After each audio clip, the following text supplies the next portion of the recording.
berlibur, hari libur, cuman kita masih diberikan kesempatan untuk menggali ilmu, belajar terkait dengan persiapan kita baik sebagai para pengurus masjid, akademisi, praktisi, untuk kemudian kita akan belajar terkait dengan bagaimana mengelola daging kurban di hari raya kurban yang akan kita hadapi nanti. Sebelumnya yang saya hormati narasumber kita nih yang setiap tahun kita laksanakan oleh Yayasan Hayatul Peradaban, Pak Dr. Hewan Triguntoro, MPMH. Terima kasih Pak narasumber, Pak Tri, sudah hadir bersama kami kembali untuk bisa berbagi ilmu kepada kami. Sekali lagi kami ucapkan terima kasih. Yang kami hormati Ketua Yayasan Pemberdayaan Nusantara atau YPN, Bapak Nur Mi'roji MKes. Terima kasih Pak Mi sudah hadir dan bermitra dengan kita terus setiap tahun juga. Kemudian yang saya hormati Yayasan Cahaya Tunas Peradaban, Dr. Bagus Anggoro di Putro. Bapak Ibu yang kami hormati, pada pagi hari ini insyaallah kita akan menggali ilmu lebih dalam terkait dengan bagaimana tips memilih dan menangani hewan kurban. Dan ilmu ini barangkali kemudian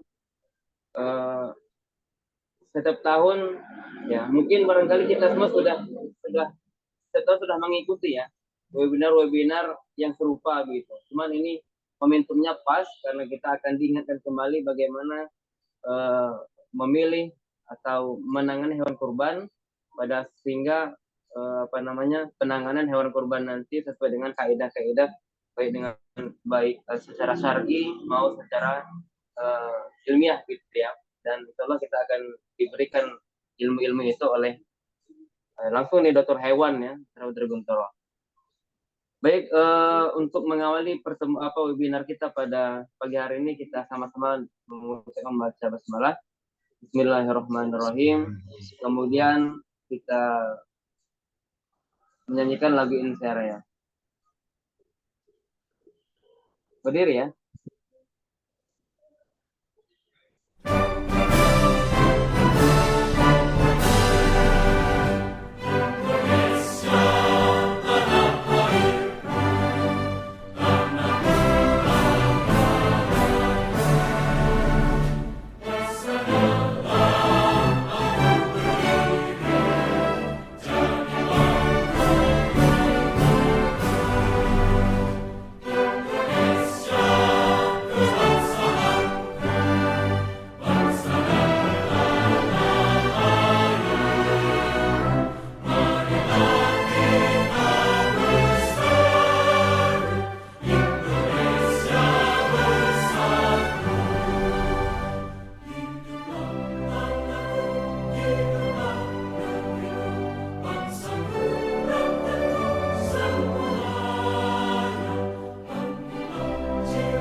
Selesai.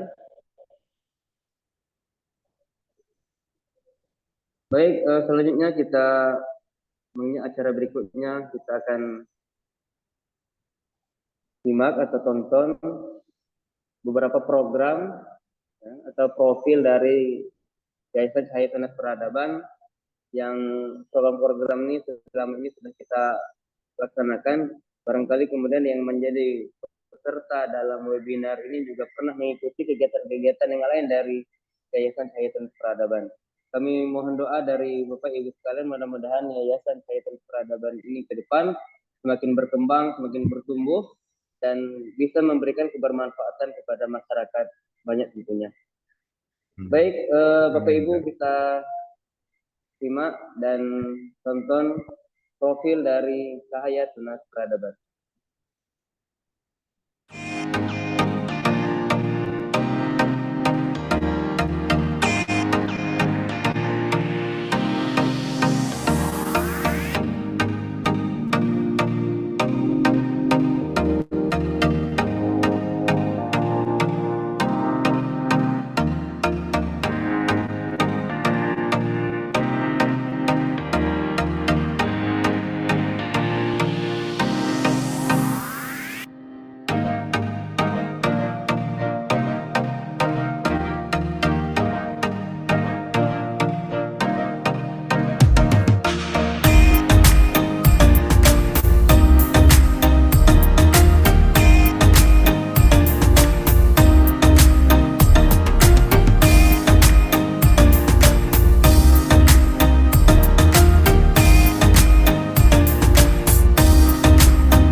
Assalamualaikum warahmatullahi wabarakatuh. Saya Desi Ferdiansyah, tugas di Bapeda Provinsi Lampung. Saya Kuratu Action, pejabat pengadaan dari Puskesmas Milinda Sambet. Saya Dr. Didi Gafarida, saat ini bertugas di Suku Dinas Kesehatan DKI Jakarta. Mengucapkan terima kasih banyak kepada kakak-kakak panitia komunitas profesional PBJ yang telah mengadakan webinar dengan sukses kemarin. Karena saya mendapatkan banyak sekali pengetahuan tentang dunia pengadaan barang dan jasa. Dari webinar ini saya mendapatkan banyak sekali ilmu, kemudian update tentang PBJ yang terbaru, terupdate. Selain itu saya juga mendapatkan banyak sekali teman. Dan saya sangat bahagia karena selain mendapatkan ilmu tentang PBJ yang update, saya juga mendapatkan hadiah yang spektakuler, yaitu mini gold. Dan saya mengajak Bapak Ibu sekalian untuk bergabung sebagai anggota di komunitas profesional pengadaan barang dan jasa ini karena memiliki manfaat yang sangat banyak bagi kita. Semoga komunitas profesional PBJ semakin eksis dan semakin sukses ke depannya. Dan semoga teman-teman di komunitas profesional PBJ bisa terus menginspirasi banyak orang dan semakin sukses. Ditunggu acara webinar selanjutnya. Terima kasih. Bentuk atau menciptakan event-event yang bermanfaat untuk kami semua para pelaku pengadaan barang dan jasa. Terima Terima kasih. Wassalamualaikum warahmatullahi wabarakatuh.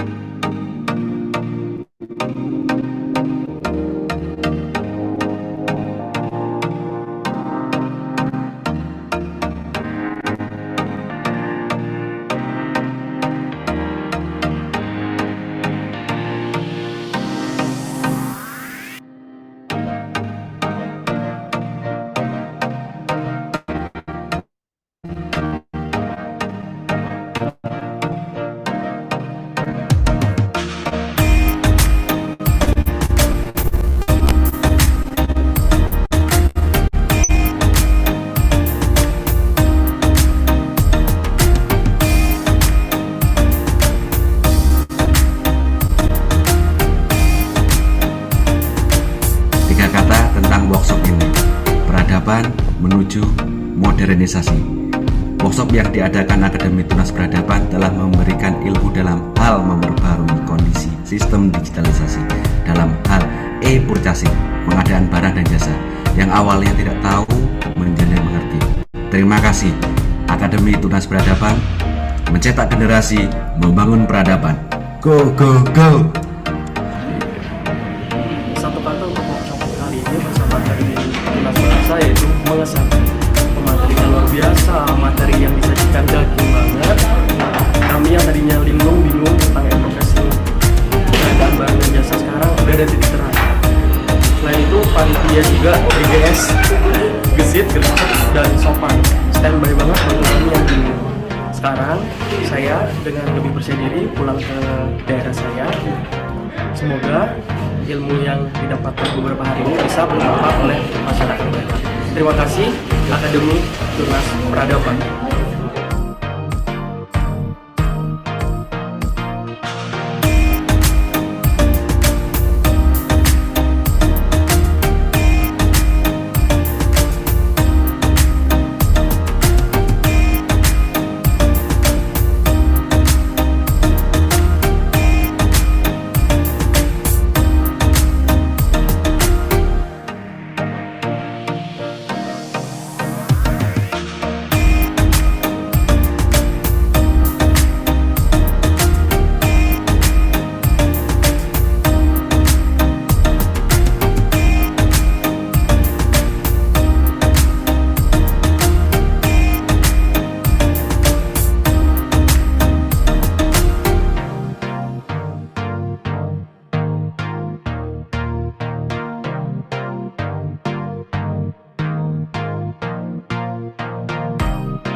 Baik, alhamdulillah itulah Bapak Ibu peserta webinar 10 menit perjalanan Yayasan Cahaya Tunas Peradaban sejak berdirinya pada tanggal 8 Juni tahun 2022. Hampir 2 tahun perjalanan Yayasan Cahaya Tunas Peradaban, alhamdulillah banyak hal yang sudah diberikan atau program yang diluncurkan oleh Yayasan CTP Cahaya Tunas Peradaban kepada masyarakat, dan mudah-mudahan Cahaya Tunas Peradaban terus memberikan manfaat, terus memberikan ilmu-ilmu, sharing ilmu kepada kita semua, masyarakat, khususnya di masyarakat Provinsi Lampung. Kita mohon izin kita ambil dokumentasi kegiatan dulu Bapak Ibu. Saya akan pandu, minta tolong untuk dihidupkan kameranya. Halo.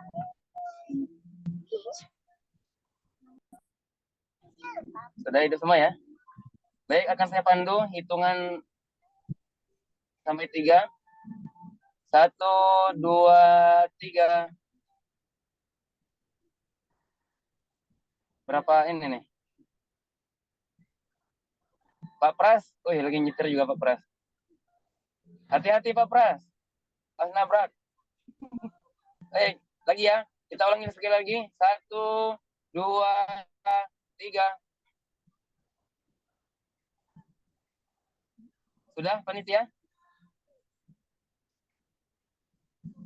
Yang oke ya, baik. Baik, terima kasih Bapak Ibu. Dokumentasi sebagai laporan pertanggungjawaban nanti Cahaya Tenis Peradaban telah melaksanakan kegiatan webinar pada pagi hari ini. Baik, selanjutnya kita akan dengarkan sambutan dari Ketua Yayasan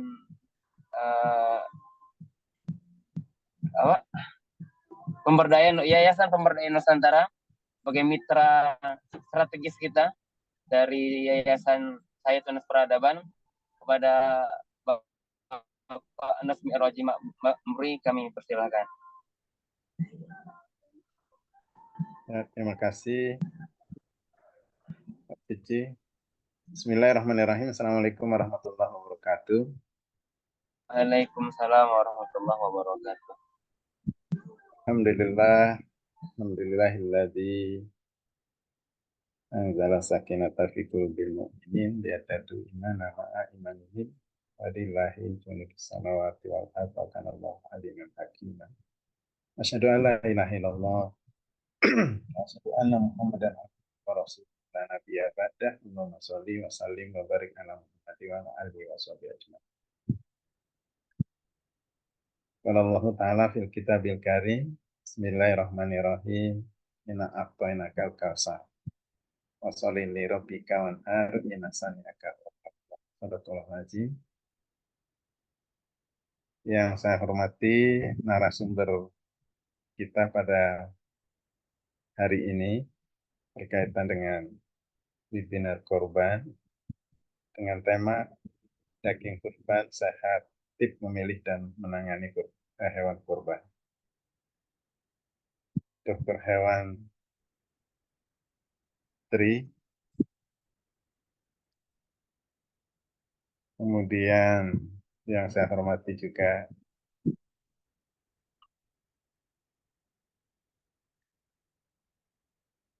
Ketua Yayasan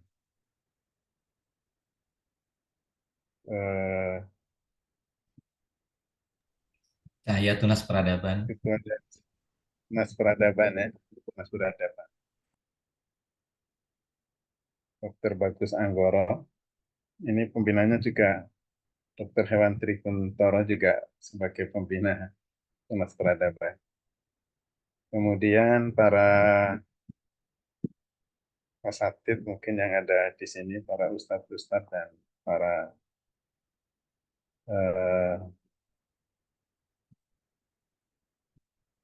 panitia yang telah menginisiasi ini dan seluruh peserta webinar yang dimuliakan Allah Subhanahu wa taala. Puji syukur senantiasa kita panjatkan kepada Allah atas limpahan karunia nikmat yang diberikan kepada kita pada hari ini.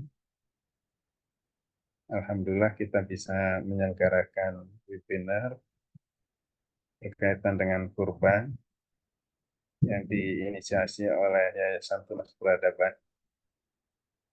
Mudah-mudahan kita semuanya bisa mengambil pelajaran dalam kegiatan ini dan sekaligus kita bisa menerapkan untuk bisa memilih daging kurban yang sehat dan sekaligus juga kebermanfaatan dalam ibadah kurban kita. Selamat beriring salam buat baginda Rasulullah Muhammad Sallallahu Alaihi Wasallam, para keluarga, sahabat, tabi'in, para salafus saleh hingga kita semuanya. Mudah-mudahan kita juga bahagian orang-orang yang menghidupkan sunnahnya, termasuk juga sunnah dalam berkurban. Bapak Ibu, sebagai hal saya merasa tersanjung diminta untuk memberikan kata sambutan dalam kegiatan webinar korban ini. Satu hal yang memang menjadi kewajiban buat kita sebagai seorang Muslim adalah ketika kecukupan itu Allah memerintahkan kita untuk senantiasa berkorban. Surat yang sangat pendek yaitu surat Al-Kautsar, surat yang punya makna nikmat yang banyak. Allah sudah sampaikan kepada kita, inna a'tainaka al-kautsar. Sesungguhnya kami telah memberikan kepadamu nikmat yang banyak. Allah kasih nikmat yang banyak, yang luar biasa kepada kita semuanya, maka bentuknya adalah Allah memerintahkan kepada kita, washolli li rabbika wanhar. Maka dirikanlah sholat karena Tuhanmu. Dan Bapak Ibu yang dirahmati Allah Subhanahu wa taala, dengan nikmat yang diberikan oleh Allah Subhanahu wa taala, mestinya kecukupan-kecukupan kita itu kita alokasikan untuk berkorban dengan menyembelih hewan kurban atas nikmat yang diberikan oleh Allah Subhanahu wa taala kepada kita sebagai tanda syukur kita kepada Allah Subhanahu wa taala. Maka hari ini nanti kita akan diantarkan oleh Pak Tri Kuntoro untuk belajar memilih hewan kurban yang sehat, yang sekaligus nanti bisa menjadi patokan dalam ibadah kurban, sekaligus juga kemanfaatan di tengah-tengah masyarakat. Ada banyak pelajaran dari ibadah-ibadah kurban yang disampaikan oleh Allah Subhanahu wa taala di dalam Al-Qur'anul Karim, termasuk tadi yang saya sampaikan di surat Al-Kautsar tadi. Jadi dengan nikmat yang begitu luar biasa adalah kita diminta untuk berkorban. Dan banyak di ayat-ayat yang lain yang Allah sampaikan kepada kita, antara lain di surat Al-Hajj ayat 37. La yanallahu lahu awala dima'uha walakina la yaluhat taqwa minkum. Kata Allah Subhanahu wa taala sampaikan kepada kita daging-daging unta. Ya mungkin kalau di tempat kita daging sapi, daging kambing ya. Dan darahnya itu sekali-kali tidak dapat mencapai keridhaan Allah. Jadi sebetulnya dagingnya, darahnya juga tidak akan mencapai keridhaan Allah. Tetapi kata Allah, janallahu taqwa. Tetapi ketakwaan dari kamulah yang akan mencapainya. Janallahu taqwa minkum ya. Jadi itu yang disampaikan oleh Allah Subhanahu wa taala, bahwa kita diminta untuk berkorban itu, Allah sebetulnya tidak butuh dengan kurban kita. Allah tidak butuh dengan daging kita dan seterusnya. Tetapi Allah minta kepada kita tentang ketakwaan, keikhlasan kita untuk mencapai takwanya kepada Allah Subhanahu wa taala, bahwa perintah itu segera kita laksanakan dengan sebaik-baiknya. Ini yang pertama. Jadi pembelajaran buat kita adalah bagaimana belajar untuk ikhlas dengan mengalokasikan hewan kita untuk kita korbankan untuk Allah Subhanahu wa taala dalam rangka mencapai ketakwaan kepada Allah Subhanahu wa taala. Yang kedua, hadirin yang dirahmati Allah Subhanahu wa taala, tentu adalah belajar untuk mengikuti tuntunan baginda Rasulullah Muhammad SAW, bahwa kita semuanya di dalam berkorban itu ya ikut baginda Rasulullah SAW. Baginda Rasulullah dalam firman-Nya yang artinya siapa yang sholat seperti sholat kami dan menyembelih kurban seperti kurbannya kami, maka ia telah mendapatkan pahala kurban. Jadi maka ini bagusnya sih dipadukan ya antara kesehatan hewan untuk dikurbankan sampai penanganannya sama fikih kurban, mestinya begitu ya. Jadi lebih mengena, tapi nggak jadi masalah. Yang penting adalah bagaimana kita nanti bisa ambil pelajaran dalam memilih hewan kurban. Ini baginda Rasulullah mengatakan kepada kita, siapa yang sholat seperti sholat kami dan menyembelih korban seperti korban kami, maka ia telah mendapatkan pahala kurban. Kemudian barang siapa yang kurban sebelum sholat Idul Adha, maka ia hanyalah menyembelihnya ada sebelum sholat dan tidak dianggap sebagai kurban. Maka ini butuh fikih dalam penyembelihan kurban. Ini satu pembelajaran yang diminta oleh baginda Rasulullah. Maka kurban itu pun juga harus sesuai dengan tuntunan Rasulullah. Pembelajaran yang ketiga adalah bahwa di dalam harta kita itu ya harusnya disedekahkan dalam bentuk pengorbanan, dalam bentuk hewan kurban. Baginda Rasulullah juga bersabda hadis suara apa namanya? Riwayat Bukhari nomor hadis 1433 yang artinya infakkanlah hartamu, janganlah engkau menghitung-hitung atau menyimpan tanpa mau mensedekahkannya. Jika tidak, maka Allah akan menghilangkan berkah rezeki tersebut. Janganlah kamu menghalangi anugerah Allah untukmu. Jika tidak, maka Allah akan menahan anugerah dan kemurahan untukmu.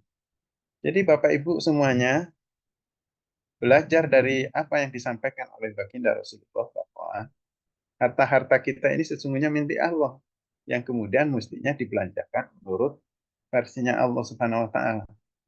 Dan dari hadis ini sebetulnya penegasan Allah juga kepada kita juga luar biasa, penegasan tentang bagaimana menginfakkan.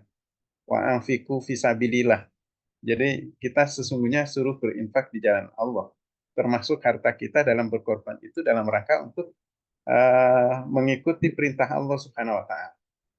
Jadi wa anfiqu fisabilillah wala tarhiqu bi aidikum ila tahlukah. Dan janganlah kamu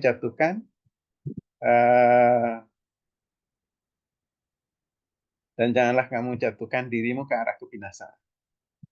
Jadi ketika seluruh harta-harta kita itu tidak digunakan untuk jalan Allah, termasuk perintah-perintah Allah kita abaikan, maka pada saat itu kita sedang menjatuhkan diri kita kepada kebinasaan.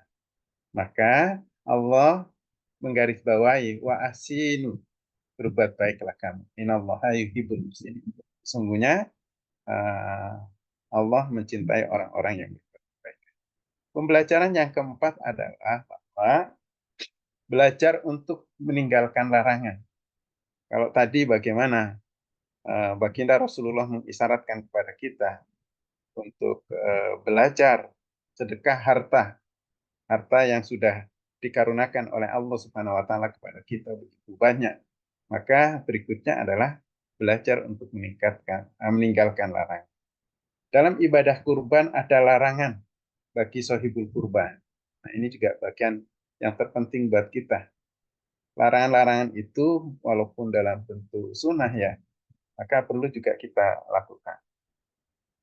Ini ada banyak hadis-hadis yang menggambarkan tentang kita, tentang sohibul kurban. Ada di hadis riwayat Muslim nomor hadis 1977. Idza ra'aitum halaka. Ini penyebutannya begitu, jika kalian telah menyaksikan hilal di bulan Zulhijjah, maksudnya telah memasuki 1 Zulhijjah, dan kalian ingin berkurban, halal Zulhijjah, waroda hatukum, dan kalian akan berkurban, ayudoha falanyusika an sya'rihi wa atau wafaro.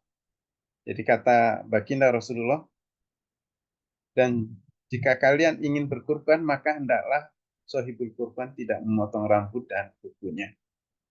Jadi ini diwasiatkan oleh baginda Rasulullah. Maka kalau mau potong rambut, potong kuku itu nanti jadi akhir Dzulqa'dah ya, sebelum masuk Dzulhijjah.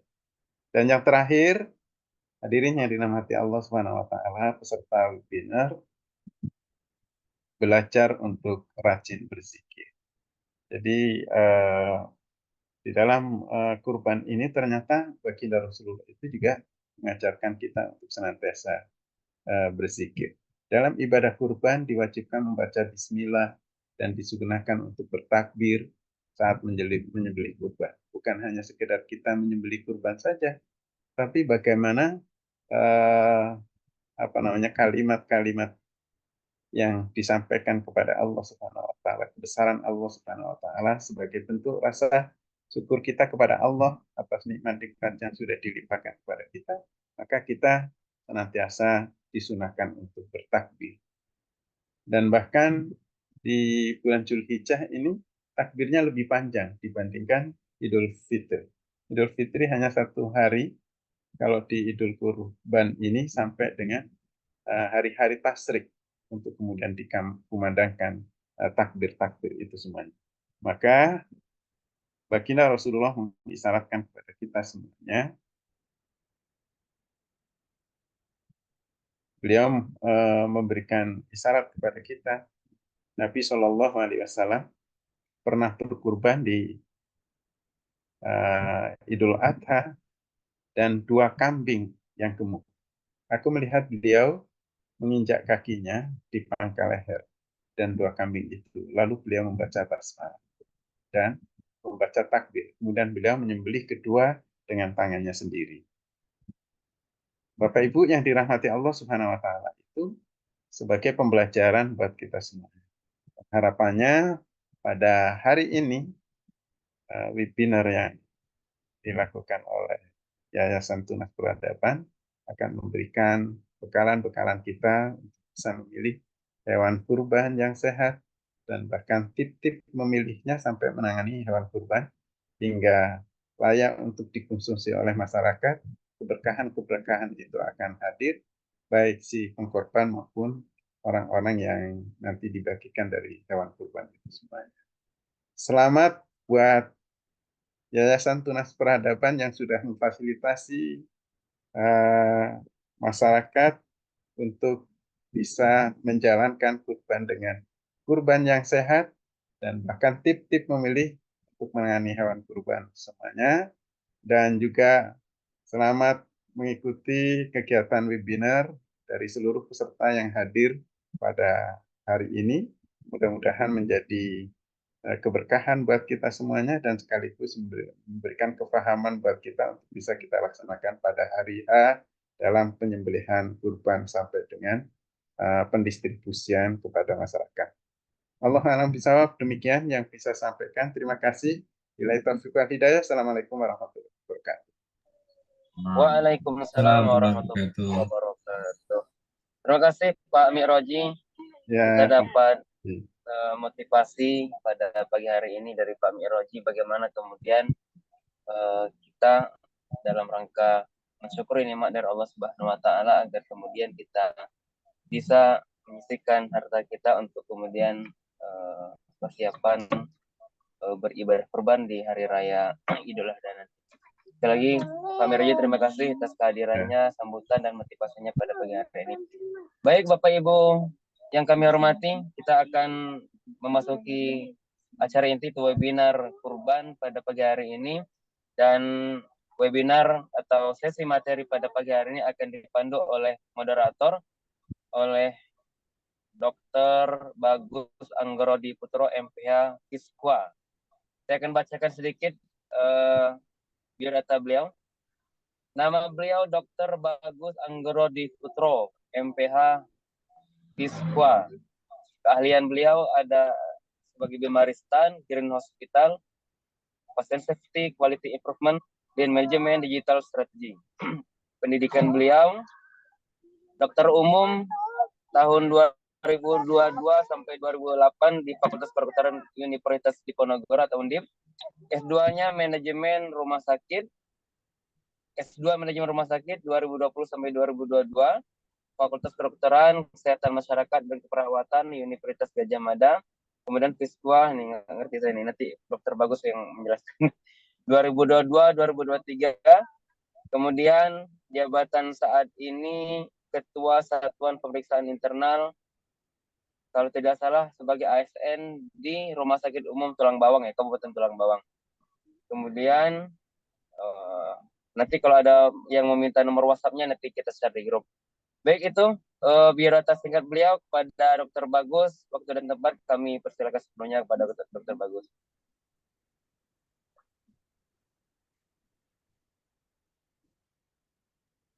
Baik, terima kasih Pak Cici. Assalamualaikum warahmatullahi wabarakatuh. Waalaikumsalam warahmatullahi warahmatullahi wabarakatuh. Jelas ya Bapak Ibu ya suara saya. Alhamdulillah. wabarakatuh. Syukur kepada Allah Subhanahu wa taala sehingga pagi hari ini kita bisa kembali bertemu di acara webinar. Sebenarnya Bapak Ibu semuanya, ini webinar kita yang mengangkat tema kurban ini adalah webinar yang ketiga. Jadi sejak tahun 2022, insya Allah Akademi Tunas Peradaban menjelang pelaksanaan Hari Raya Kurban, kita sudah sering melaksanakan webinar kurban. Salah satu harapannya adalah bagaimana penyembelihan hewan kurban itu tidak hanya memenuhi kaidah syariat, tetapi juga yang tidak kalah pentingnya itu adalah bagaimana daging kurban itu mampu dikonsumsi oleh masyarakat adalah daging kurban yang sehat dan berkualitas. Karena apa? Karena memang daging sehat yang berkualitas itu tentu akan mampu juga memberikan nutrisi yang baik bagi masyarakat.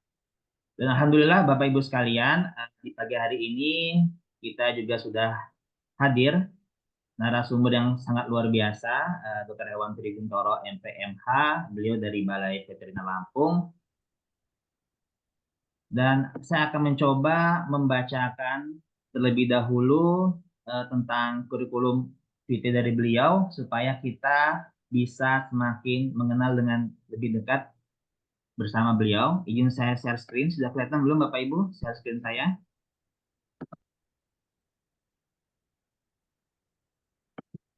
Sudah ya Bapak Ibu ya? Sudah.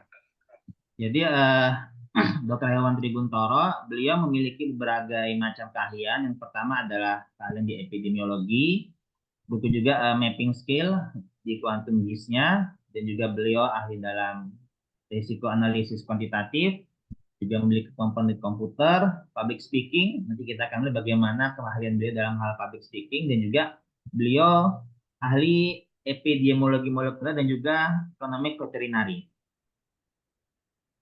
Riwayat pendidikan beliau lulus dari FKH UGM tahun 2005, kemudian melanjutkan S2 juga masih di FKH UGM dengan program studi veteriner, dan 2023 beliau lulus dari Universitas Lampung mengambil hukum administrasi negara. Luar biasa ya, jadi tidak hanya ahli masalah kesehatan hewan, tapi juga masalah hukum. Riwayat pekerjaan beliau dari 2005 hingga 2009 sebagai pengajar di Stiper, mengajar mikrobiologi dan juga dasar-dasar dari kimia.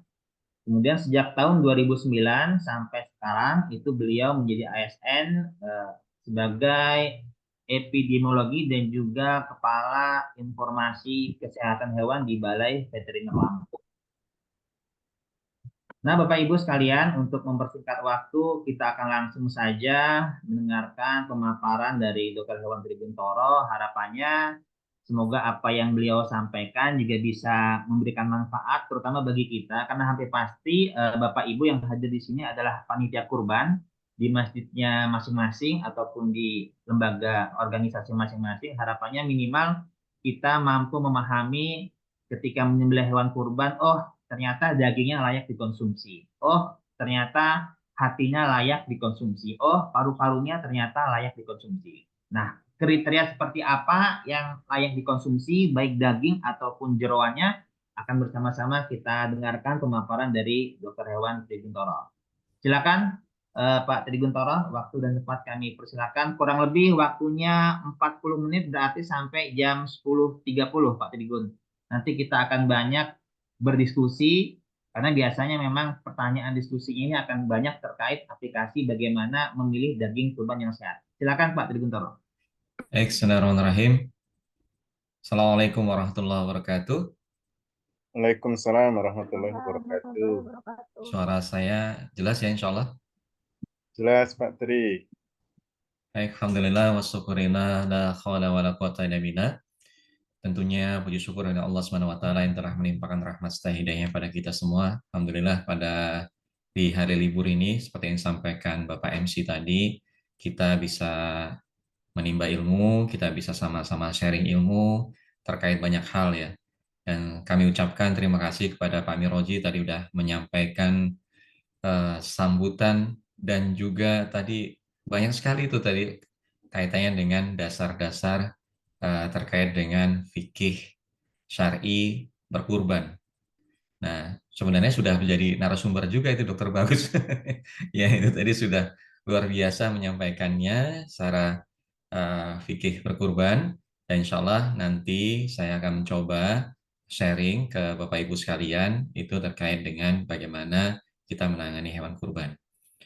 Dan saya ucapkan terima kasih pada Bapak Moderator. Ini Bapak Dokter, ini luar biasa. Beliau ini aktivitasnya banyak di Tulang Bawang, tetapi juga banyak di Bandar Lampung.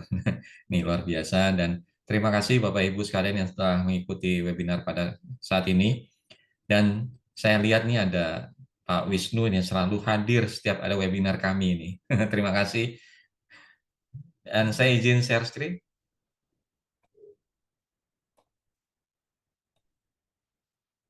Sudah nampak ya?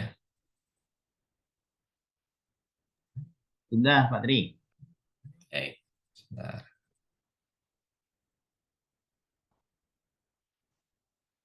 Oke, baik. Nah, saya suka mengambil gambar sapi Bali ya. Karena ini sapi Bali ini adalah sapi Indonesia yang sebenarnya dia memiliki kerangka yang kecil ya, tulang yang kecil dan dagingnya biasanya lebih baik ya, bukan lebih baik, lebih enak kalau orang-orang bilang itu wah ini lebih cocok lah kalau misalkan tesnya untuk kita gitu. Dan ini saya tampilkan di awal dan kemudian juga saya tampilkan terkait dengan struktur gigi hewan ya. Nah, struktur gigi hewan ini juga bisa menjadikan patokan kita karena nanti saya akan kupas ini karena banyak sekali saudara-saudara kita sebagai panitia masjid ini yang luput daripada terkait dengan umur. Baik, sebelumnya akan saya sampaikan ucapan terima kasih pada dosen-dosen saya dan guru-guru saya yang telah melakukan sumbang terkait dengan materi-materi yang akan saya sampaikan. Yang pertama ada Dr. Denny, beliau adalah dosen FKIPB, kemudian ada Dr. Supratikno, dia juga dosen di FKIPB, kemudian ada Profesor Bambang Sumiarto, dosen FKUGM, kemudian ada Pak Asrul Niam dari MUI. Baik, Bapak Ibu sekalian, ini tadi sudah dijelaskan luar biasa oleh Pak Miroji, dan kita sudah banyak tahu bahwasanya penanganan hewan dan daging kurban ini sesuai dengan konsep halalan thayyiban. Ya, penanganan hewan potong, daging secara baik dan bermanfaat. Tujuannya apa? Mendapatkan hewan kurban sesuai yang dipersyaratkan, menghasilkan daging yang halal, berkualitas baik, aman ya, ada bahasa amannya, dan layak dikonsumsi. Bahwasanya kegiatan kita besok tuh ya di kurban, hari kurban itu memang kita menyediakan daging kurban yang baik, yang berkualitas baik, aman dan layak dikonsumsi. Itulah tujuan daripada kegiatan kita nanti penanganan hewan dan daging kurban. Nah, kalau ini semuanya udah banyak tahu ya. Innallaha katabal ihsan, bagaimana kita berbuat ihsan ya pada segala sesuatunya, termasuk bagaimana kita cara menyembelih. Maka katanya tenangkanlah hewan dan tajamkan pisaunya. Nah, di sini ada fungsi daripada keserawan, ada fungsi daripada kesejahteraan hewan dalam penyembelihan. Lebih ditekankan bagaimana mengurangi tingkat kesakitan dan stres, karena semua proses penyembelihan berpotensi menimbulkan stres dan kesakitan. Kenapa itu menjadi catatan? Karena ini akan mempengaruhi daripada kualitas daging. Nah, apa saja nih faktor yang menyebabkan hewan stres? Pada saat menaikkan ke dalam kendaraan, pada saat pengangkutan, pada saat menurunkan dari kendaraan, pada saat menempatkan di kandang, pada saat kita mengantarkan, dan yang terakhir adalah pada saat penyembelihan. Kalau dia stres, maka nanti akan mempengaruhi daripada kualitas daging. Maka nanti kalau dia nyaman, ya insya Allah kualitas daging pun akan menjadi baik. Nah ini dasarnya, ketika hewan stres yaitu kronis yang berkepanjangan, artinya bisa karena fisikal, kelelahan, seperti tadi transportasi, atau psikologinya, atau lapar, sakit, kepanasan, ketakutan, atau yang suka digabungin nih antara sapi yang galak sama sapi yang biasa, yang jinak. Nah ini suka kadang-kadang berkelahi, ini juga akan mengakibatkan glikogen dalam otot itu turun sampai level yang sangat rendah. Hal ini membuatkan terjadi perubahan komposisi biokimia dalam daging. Akibatnya apa? saat penyembelihan, maka kualitas dagingnya itu ada sering disebut dengan DFD, dark, firm, dry. Jadi intinya kualitas dagingnya itu menjadi jelek. Bagaimana kalau misalkan itu akut yang parah? Pada hewan yang akut, yang stres akut, ya ini akan sama hampir sama kayak tadi, tetapi ini kualitas dagingnya ke arah PSE atau pale soft exudative. Dia pucat, lembek, dan bahkan bisa berair. Nah, kalau kondisi PSE ini akan mengakibatkan daging itu akan mudah busuk, susut masaknya akan lebih tinggi. Nah, ini yang kita tidak harapkan, karena tujuannya tadi kita ingin mendapatkan kualitas daging yang baik. Nah, ini posisi kendaraan. Seperti tadi kan, salah satu bentuk stres adalah dalam proses pengangkutan. Nah, kita juga harus perhatikan juga dia misalkan dibawa dari mana? Dari way kanan. Dari way kanan itu seperti apa kendaraan yang dipakai, truk atau pick up atau seperti apa. Nah, ini juga kalau bisa kita bukan intervensi ya kepada pedagang, tetapi kita mengingatkan agar bisa lebih nyaman si hewannya. Ukurannya sama misalkan gitu. Kemudian juga posisinya juga bersama itu, sama posisinya. Nah, seperti ini ya. Pada seperti ini kan dia kalau misalkan kemiringan gini bisa berakibat dia jatuh nih si sapi ya. Nah, kemudian dalam proses menaikkan ke atas kendaraan, ini juga diupayakan senyaman mungkin bagi hewan bisa naik ke dalam truk atau pickup atau mobil. Nah, ini tidak terlalu tinggi, tetapi juga tidak terlalu rendah. Jadi artinya maksimal 30 derajat sehingga si sapi itu mudah untuk naik ke dalam kendaraan. Nah, ini ya. Ya, gunakan landasan atau hamparan yang mudah dinaikkan. Oke, jangan sampai seperti ini dalam proses penurunan. Ini ada dipaksa untuk si hewan turun begitu saja. Ini bisa akan berakibat terhadap fraktur atau patah tulang. Nah, ini yang kita tidak berharap bisa seperti itu, sehingga harapan kita ini bisa dikasih tempat yang nyaman di bawah sini, bisa dikasih undukan pasir atau seperti apa sehingga nanti si hewan bisa dengan mudah untuk bisa mendarat gitu dan masuk ke dalam kandang penampungan. Nah, begini juga kalau bisa dihindari ya. Jadi pastikan betul tidak ada celah sehingga si hewan atau si sapi ini kakinya tidak masuk ke dalam lubang. Nah, gitu. Kemudian pada saat nanti sudah sampai ke daerah seputaran masjid, ya, sekali lagi saya sampaikan, ini sebenarnya aturannya dalam penyembelihan itu aturannya adalah di RPH atau tempat pemotongan hewan. Karena ini dikecualikan dalam kondisi tertentu. Contoh dalam hal ini kurban, ini dibolehkan untuk dilaksanakan di masjid. Nah, di tempat penampungan sementara, harapannya memang senyaman mungkin ada tempat peneduh gitu ya, untuk melindungi hewan dari pengaruh cuaca yang ekstrim, seperti panas matahari dan hujan. Pastikan juga ventilasi udara yang cukup, ya.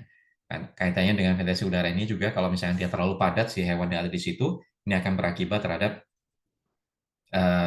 si sapi nanti akan kesulitan bernapas dan akhirnya akan ada gangguan nanti di paru-parunya.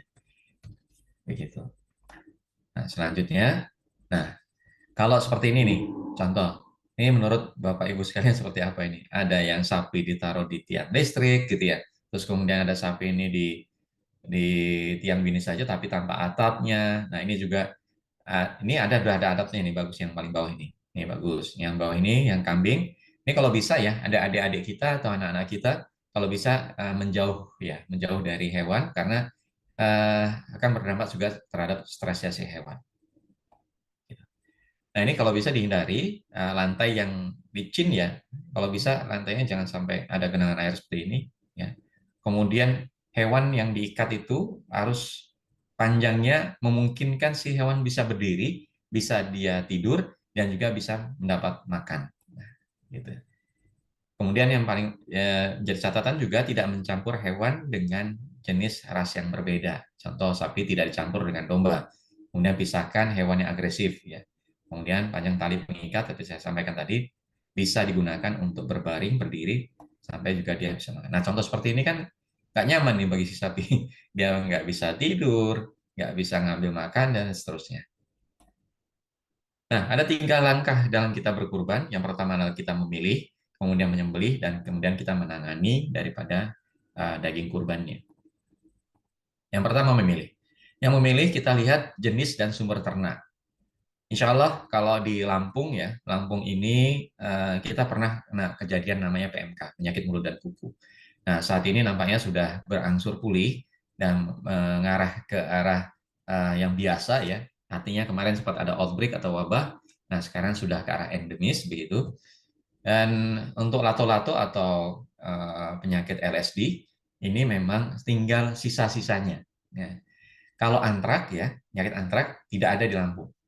Di Sumatera bagian selatan nggak ada kejadian antrak. Antrak itu banyaknya di Pulau Jawa. Nah, gitu. Untuk umurnya, sehat dan tidak sehatnya nanti kita jelaskan berikutnya. Nah, Bapak Ibu sekalian, kita lihat daripada jenis sapi ini ya. Ada sapi dengan kerangka kecil. Seperti saya sampaikan tadi di awal, saya lebih suka dengan sapi Bali nih, kerangkanya kecil. Kemudian juga ada kerangkanya sedang. Ini sapi PO, misalnya seperti itu. Dan ada kerangka besar. Kerangka besar ini contoh sapi yang berkaos kaki ini, kepalanya putih. Ini adalah sapi-sapi si metal.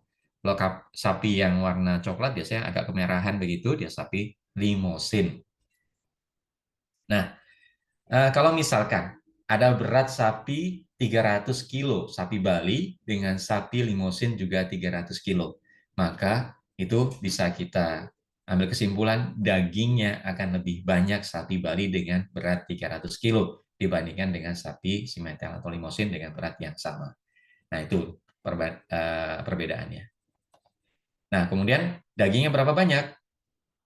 Bapak Ibu sekalian, kalau memang banyak orang melihat daripada breednya atau jenis sapinya. Tadi kalau sapi Bali itu bisa antara 35-40% daripada berat hidupnya. Kalau sapi-sapi kopior atau saya sering nyebutnya sapi kopior karena sapi simental atau sapi limosin itu udah banyak, udah mixnya, udah banyak campurnya sehingga dikatakan sapi kopior atau sapi campuran antara sapi simental dengan sapi PO begitu. Itu rata-rata dia 30%. Nah, kalau misalkan kita dapetin daging berat hidupnya adalah 300, maka peluangnya kita mendapatkan daging itu adalah sekitar 90 atau 100 itu mentok gitu. Nah, ini yang kita menjadi patokan. Kalau kambing hampir sama ya, paling enggak dia antara 28 sampai 32% dari berat hidupnya si kambing atau domba. Nah, Bapak Ibu sekalian, ini yang perlu jadi patokan juga untuk kesehatan ya. Kesehatan ini pastikan menurut ternak ini atau hewan yang dikurbankan, karena tadi disampaikan oleh Pak Miroji tadi di awal bahwasanya kita pastikan yang ini memang yang prima, ya sehat ya, tidak cacat, pastikan dulu. Jadi mata itu kita dekatkan ya tangan kita begini, apakah dia kedip apa tidak, atau dia buta apa tidak. Nah itu kita pastikan. Kemudian tidak terlalu kurus, ya pastikan betul gemuk ya. Ya, gemuk. Dan kemarin beberapa hari terakhir ini saya juga mencari sapi untuk masjid saya, ya insya Allah 350 sampai 400 itu udah kelihatan gemuk untuk sapi-sapi seukuran dengan urunan masjid ya. Biasa urunan masjid sekitar 3 jutaan ya, itu sudah cukup lah dengan segitu. Kemudian cukup umur. Cukup umur ini kambing domba, ini biasanya 1 tahun, domba ekor gemuk itu 6 bulan, sapi 2 tahun. Jenis kelamin ya, ini dibolehkan ya dengan yang betina, tetapi negara kita ya, yang memiliki aturan bahwasanya tidak boleh memotong hewan yang produktif. Artinya ini karena banyak sekali hewan yang betina itu kan masih memiliki kelangsungan untuk kemudian melahirkan. Ini yang kita tidak harapkan ini kemudian menjadi dipotong. Nah, makanya sebaiknya adalah jantan. Nah, bisa dilihat patokannya ketika kita memilih hewan yang sehat itu biasanya aktif bergerak. Pastikan dia tidak lesu gitu. Kalau memang memungkinkan, ajak dia berjalan. Minta pedagang itu untuk menarik si sapi. Kalau misalkan kita belinya di di masyarakat, jadi petani gitu, peternak, diminta dia untuk berjalan. Pastikan betul-betul tidak dia pincang. Nah, kemudian matanya bersinar bagus, bulunya bagus ya. Kemudian nafsu makan. Pada saat dia memakan tuh dia nafsu benar nggak makannya. Kemudian fisiknya sempurna, tidak cacat. Dan pastikan juga kondisi testis atau testisnya itu dia turun sempurna, tidak sanglir kalau orang Jawa itu bilangnya, tidak kemudian turunnya hanya hanya sebagian begitu. Nah, ini dia. Seperti saya sampaikan di awal tadi, masalah umur ini menjadi penting. Nah, patokannya mudah. Pastikan aja ada 2 gigi nongol itu yang sudah poel, ya. Nah, bahasanya adalah poel. 2 itu adalah dominan dibandingkan yang gigi lainnya. Nah, ketika ini sudah dianggap adalah 1 tahun. Nah, untuk kambing seperti itu. Nah, ini perlu disampaikan juga, kadang-kadang masyarakat itu langsung bawa kambingnya kan ke masjid, dia tidak tahu menahu gitu, langsung aja bawa kambingnya ke masjid. Nah, kadang-kadang kami selalu memiliki profesi sebagai kedokteran hewan, itu diminta untuk memastikan kesehatannya H-1. Ketika udah H-1, kita datangin ke masjid, nah ini kambingnya, ya biasanya karena sudah dibeli, sudah serahkan masjid, ternyata belum cukup umur. Nah, ini yang PR kita bersama, ya panitia masjid, ya panitia kurban di masjid, untuk kemudian memastikan hewan itu cukup umur. Ini untuk kambing. Kalau untuk sapi yang dianggap ini musnah atau memang dia pas umurnya, adalah sama seperti tadi, tapi alangkah lebih baiknya dilebihkan paling nggak ada 3 sampai 4. Kalau 3 itu sudah aman lah, dia 2 tahun, bahkan kalau 4 itu sudah 3 tahun. Nah, ini yang menjadi patokan oleh teman-teman sekalian ketika nanti dalam melakukan pemilihan hewan kurban. Ada yang menyampaikan, dok itu sebenarnya sudah cukup nih umurnya kalau saya lihat daripada akte kelahirannya. Kalau misalnya ada akte kelahirannya sudah 2 tahun gitu. Nah, tapi kita pastikan memang ini teknik yang paling umum dilakukan dalam penghitungan. Tetapi kalau misalkan dia memiliki akte kelahiran atau memiliki catatan kelahiran, nggak apa-apa. Karena kadang ada sapi yang memang dominan tidak digunakan pakannya dengan rumput, biasanya memang lambat pertumbuhan giginya. Oke, ini contoh-contohnya. Ya. Nah, yang berikutnya setelah kita memilih, sudah selesai kita memilih si hewan, mau milih sapi, kambing, dan seterusnya, sudah kita selesai memilih, dan kemudian berikutnya kita menyembelih. Menyembelih, pastikan memang lokasi sembelihan itu terlindung dari sinar matahari dan hujan. Terpisah dari tempat penampungan dan penanganan daging. Ini, terpisah dari tempat penampungan dan penanganan daging. Nanti kita jelaskan ke depan. Memiliki sumber air yang memadai. Lantai tidak licin dan terbuat dari bahan yang mudah dibersihkan dan didesinfeksi. Memiliki sistem pembuangan limbah yang baik. Ya, ini harus disiapkan. Biasanya masjid 2 minggu sebelum pelaksanaan sudah kerja bakti untuk melaksanakan ini. Nah, kalau begini, ini kan kita lihat potong di sini, kemudian panas ya, kemudian diawasi oleh banyak orang, kemudian ada hewan yang ini sebenarnya mereka ini stres nih. Si sapi ini stres melihat ada yang dipotong di sebelahnya. Ya, cuman nggak bisa ngomong aja dia kan. Kalau bisa bicara atau protes gitu kan, bisa demo gitu, ya lebih baik saya nggak usah dipotong deh, saya takut ini stres. Nah, stres ini akan berakibat juga terhadap kualitas daging. Gitu. Nah, ini pastikan lokasinya, seperti saya sampaikan tadi, kalau memang bisa memungkinkan daerah itu kan nggak mungkin jaraknya begitu jauh ya. Pastikan aja ada terpal yang memisahkan antara tempat pemotongan dengan tempat penampungan hewan sementara tadi.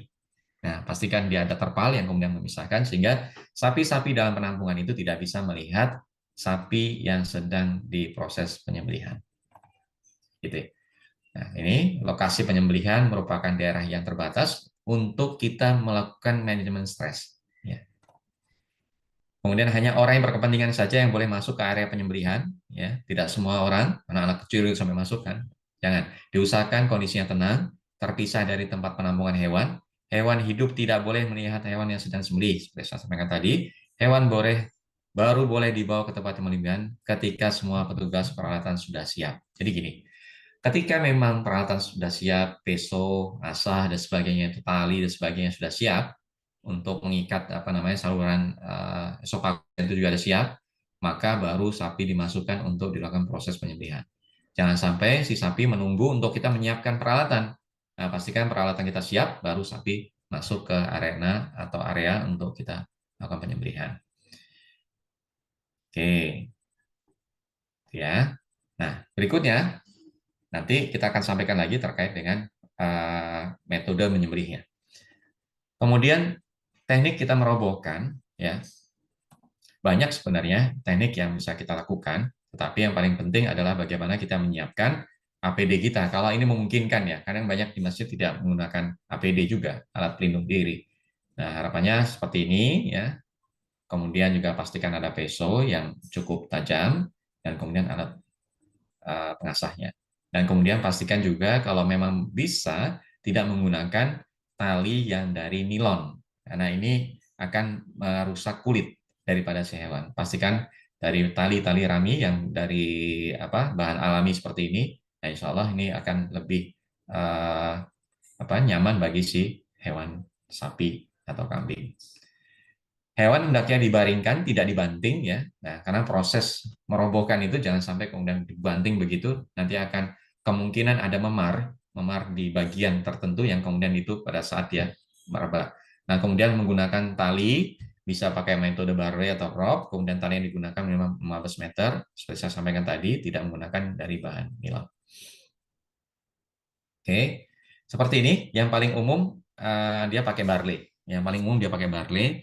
Ini dilingkarkan di leher, kemudian disilangkan di bagian bawah, kemudian di atas punggung disilangkan, kemudian tarik di bagian belakang dan pastikan posisi itu memang sudah mengarah ke kiblat gitu ya. Jadi jangan sampai kemudian nanti pada saat nyembelih, pada saat merobohkan itu tidak sesuai dengan arah kiblat. Karena kalau sudah rubuh, nah kan susah untuk geser-gesernya tuh. Nanti pastikan posisinya. Teknik merubuhkan, kata kuncinya tadi merubuhkan yang tadi, itu hanya untuk sapi-sapi yang terbiasa berinteraksi dengan manusia. Nah, ini kan banyak juga saudara-saudara kita yang memilih sapi-sapi yang tanpa keluhan. Nah, tanpa ada keluhnya maksud saya. Nah, tanpa ada alat keluhnya, ini biasanya juga dia cukup agresif dan nggak bisa pakai metode yang tadi. Ya, jadi kemudian tidak direkomendasikan untuk sapi yang gumanya tinggi, panjang tali cukup, operator terlatih, jenis tali tidak licin, ya, tidak pakai dari nilon.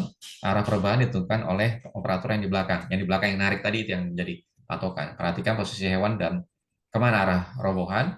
Hewan dibaringkan pada sisi sebelah kiri dengan kepala di sebelah selatan menghadap kiblat. Hewan yang roboh tidak sesuai dengan arah diinginkan tidak boleh diseret nih, sembelilah sesuai dengan arah berbaringnya. Jadi artinya memang kalau memang memungkinkan, sangat dimungkinkan ya memang menghadap kiblat. Memang harus begitu ya. Nah, kalau misalnya itu digeser dikit bolehlah. Setelah roboh, kaki dapat diikat dengan simpul sedemikian rupa sehingga ini aman bagi semuanya. Nah, gini. Nah, jangan begini ya. Jadi ada yang narik ekornya, gini sakit ini sebenarnya bagi si hewan. Kemudian ada yang memutus tendonnya, ya sangat kejam begini sehingga si kerbau ini bisa ambruk, merobohkannya seperti ini jangan dilakukan. Nah, kemudian pisau yang digunakan, ya Bapak Ibu sekalian, kalau memang bisa, memang seperti ini, ya, ukuran yang cukup dan disesuaikan dengan ketebalan leher hewan, ya, gitu. Kemudian untuk memastikan ketajaman pisau, bisa kita menggunakan kertas HVS ya. Kemudian kita potongkan begitu. Kalau misalkan mudah untuk dipotong, maka insya Allah ini sudah cukup tajam. Nah, ini proses penyembelihannya. Kemudian kecepatan ayunan, kalau memang bisa sekali ayun, dah 6 saluran, trachea, esophagus, vena jugularis, arteria carotis communis, dan kanan kiri, itu semuanya bisa keluar. Nah, diharapkan bisa keluar deras dan tuntas begitu darahnya. Nah, karena darah ini adalah tempat berkembangnya mikrobiologi. Nah, kalau misalkan ini tidak keluar dengan deras dan tuntas, ini akan berdampak juga ada penumpukan darah di beberapa tempat. Nah, penyembelihan pada setiap ekor hewan dilakukan segera setelah hewan dirobohkan. Hewan harus sudah disembelih dalam waktu kurang dari 10 detik setelah sapi dibaringkan. Harapnya tidak dibiarkan nunggu lama. Ya. Nah, kemudian ini patokannya, biar teman-teman mudah saja, cepat. Ingat rumusnya, 5 jari dari rahang bawah untuk sapi. 5 jari. Kemudian 3 jari tengah ya dari rahang bawah untuk kambing domba dan 1 jempol untuk unggas untuk ayam. Tapi nggak ada ya. Ini untuk kambing dan sapi. Nah, kalau misalkan banyak gelambirnya seperti ini, teman-teman sekalian, Bapak Ibu sekalian, itu tolong gelambirnya ditarik dulu pakai tangan yang kiri, nanti akan diproses sembelihan pakai tangan kanan. Nah, tidak boleh mengangkat ya, tidak boleh mengangkat pisau. Jadi pastikan memang nempel terus, ya, pastikan memang tajam dan kemudian langsung berapa saluran tadi langsung terputus sehingga ini bisa kita selesaikan dalam satu tekanan. Begitu. Nah, kalau mengangkat ini Ini yang tidak dianjurkan ketika dia mengangkat. Dan banyak sekali saudara-saudara kita dalam proses penyembelihan ini karena kehabisan energi, ya, dia mengangkat. Nah, jadi sudah begitu, terus kemudian mengangkat ini untuk angkat lagi. Nah, ini tidak dianjurkan. Oke, setelah itu kita memastikan kesadaran hewan, hilangnya refleks kornea dan relaksasi tubuh. Tapi kalau dia masih kecil-kecil gitu, seperti menendang-menendang gitu, itu adalah respon keterkejutan. Jadi artinya itu berupaya untuk mengeluarkan darah semaksimal-maksimalnya. Biarkan dulu, nah, gitu ya. Kemudian luka bekas sayatan tidak boleh bersentuhan, benturkan tali pengikat, hewan mati dalam kondisi rileks ya. Penanganan lanjutan dilakukan setelah yakin hewan sudah kehilangan kesadaran dan darah sudah tidak memancar lagi setelah 2 menit, kira-kira seperti itu. Nah, jadi lihat korneanya, dia apakah dia mati, kemudian dipastikan itu sudah mati ya si hewan. Kemudian jangan lakukan menyiram tubuh hewan terutama di luka sembelihan. Sakit ini. Kemudian menyeret dan memindahkan dan menggantung hewan, menguliti dan memisahkan kaki serta kepalanya dalam kondisi masih hidup. Ya, jadi kita pastikan dulu hewan itu sudah mati. Maka sangat penting melakukan cek kesadaran untuk memastikan hewan sudah mati sebelum melakukan pengulitan. Kita nggak bisa bayangkan ketika hewan itu masih hidup, nah kemudian diproses pengulitan. Nah, ini tidak ahsan, tidak baik untuk kemudian si hewan, karena kembali ke hadis tadi, innallaha katabal ihsan. Kita berupaya berbuat ihsan, berbuat baik dalam setiap proses kita melakukan penyembelihan. Baik, selanjutnya kita penanganan daging kurban yang higienis. Setelah kita memilih hewannya, kemudian kita robohkan, sudah kita sembelih, apa yang harus kita lakukan? Kenapa daging perlu ditangani secara aman dan bersih dan thayyib? Nah, pertanyaannya. Nah, ini daging segar itulah pangan bergizi sumber protein, seperti yang disampaikan oleh Dr. Bagus tadi di awal. Pangan ini mudah rusak. Kemudian pangan berpotensi berbahaya juga, bahaya biologis, kimia, fisik, kadang-kadang juga sebagai foodborne zoonosis, bisa sebagai penular bagi manusia. Ya. Nah, kuman-kuman menyukai daging. Pembelahan dari 1 menjadi 2 dalam waktu tertentu. Pada kondisi yang ideal, bakteri akan membelah setiap 15-30 menit. Nah, pekerja, kita sebagai panitia ini sebagai sumber pencemar juga. Rambut kita, janggut kita, kumis kita, wajah, hidung, mulut, telinga, tangan, telapak tangan, dan seterusnya, pakaian, perhiasan. Nah, ini juga sebagai sumber pencemar juga. Maka pekerja itu dapat mencemari makanan 100-1000 kuman per menit. Ini harus diperhatikan oleh kita semuanya. Hal ini diperhatikan lagi kaitannya dengan kesehatan dan kebersihan. Tersedia air bersih yang memadai. Ya, panitia itu untuk sesekali untuk kemudian cuci tangan dengan baik. Kemudian sebaiknya penanganan karkas digantung. Usahakan daging tidak terkena tanah atau lantai dan bahan-bahan kotor. Ada tempat pencucian jeroan terpisah dengan daging. Oke, untuk jeroan ini sebaiknya memang ada tempat atau semacam septic tank begitu, bukan dibuang di sungai ya. Karena kalau dibuang di sungai ya, kebanyakan ya di warga saudara-saudara kita ini kan kalau misalkan dia ada kumannya yang berdampak terhadap kesehatan manusia, ini nanti mengalir begitu, nanti sampai kemudian ada di sana lagi misalkan ada ternak yang minum di sana, dia akan tertular begitu. Pisahkan jeroan merah dan jeroan hijau. Apa jeroan merah? Ada paru, jantung, hati, limpa, ginjal. Kemudian jeroan hijau apa? Perodotan, usus dan sebagainya. Nah, jeroan hijau dicuci bersih, air buangannya jangan disalurkan sungai, tapi di septic tank. Perhatikan personal, oke, saya lanjutkan. Nah, kemudian tata rasa penanganan hewan dan daging kurban, harus ada pembagian tugas yang jelas. Siapa yang mengerjakan di daerah kotor, siapa yang bekerja di daerah bersih. Nah, harus ada pengetahuan terkait siapa yang menangani penyembelihan. Kalau yang daging, jangan kemudian gabungan, udah ngurusi penyembelihan, sudah narik-narik sapi dalam kondisi kotor, kemudian dia ngurusi daging juga. Nah, ini yang harus dibagi perannya masing-masing. Tempat penyembelihan dan penanganan daging harus dipersiapkan dengan baik. Ya, kemudian daging tidak terkena tanah dan lantai karena dia tadi bisa cepat sekali berkembang kumannya. Tersedia air bersih untuk kemudian, nah seperti ini. Bapak Ibu sekalian, jangan sampai daging ini menyentuh lantai, yang lantai pun ini juga sama-sama dia terkena dengan kaki kita, ya gitu ya. Ini juga tidak diperkenankan. Kemudian alangkah baiknya ada alat yang kemudian bisa kita gunakan untuk menguliti sapi, bisa seperti ini. Nah, bisa menggunakan balok kayu juga, bisa ini Nanti materi akan kita share ya, Bapak Ibu sekalian. Nanti bisa dilihat seperti apa, dan seperti ini contohnya ya. Jadi dia diposisikan di bawah begini, karena kan kebanyakan orang atau kebanyakan masjid yang tidak memiliki alat gantung untuk sapi. Kalau untuk kambing sih insya Allah ada semuanya. Tapi untuk sapi karena butuh alat kerek ya, nah ini agak sulit. Nah, seperti ini bisa dilakukan. Nah ini ya teman-teman sekalian, Bapak Ibu sekalian, ini penggantungan untuk kambing. Ya. Jadi kenapa digantung seperti ini? Karena kita berharap ya, berharap darah itu keluar sempurna. Tadi sudah mengalir begitu, tapi dalam kondisi begini digantungkan dan insya Allah nanti darahnya juga mengalir dengan sempurna.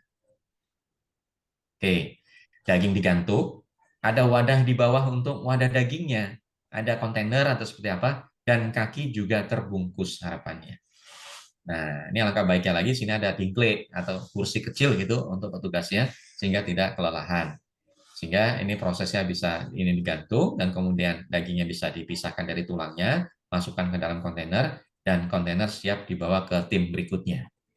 Nah, ini ya, kalau ini bagus nih, ada alat kerek untuk mudah-mudahan ada masjid-masjid kita besok udah seperti ini semuanya.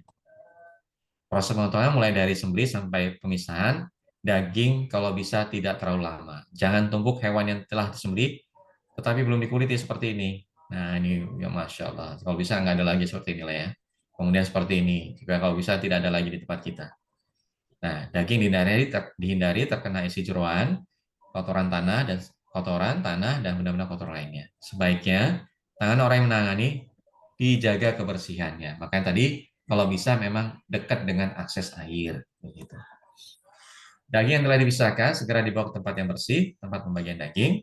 Daging tidak langsung diletakkan di atas lantai, masukkan dalam box ya, wadah tadi kontainer, dan kemudian ditaruh di meja untuk dipotong kecil-kecil.